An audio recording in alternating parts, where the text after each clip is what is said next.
Voina chuan guitar lesson thar kan zir ho lenga voina kan zir ho le tur chu Dintluanga Tochhawng in ka chan tura ruat fel ti hla sakha guitar Perhdan kan zirango helai ke poi 4th fret a karon vua dona a hla hi B in la a standard ta chuan G in kan la tonga sanga C yama D minor E minor A minor B minor a bridge C minor hi kan hmang tengo chuan ti han kan strum theya a chorus tirvela khan he strumming pattern hi kan hmang theyo down down down up here lungai takin ka om to lo kami akan mo down down down up down down down up chuan anuwa khan long chu khan down down up down up down down down up kami ne hagan man polongo down down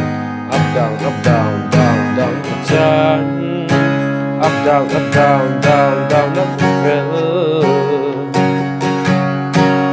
so langa inwa ma chuan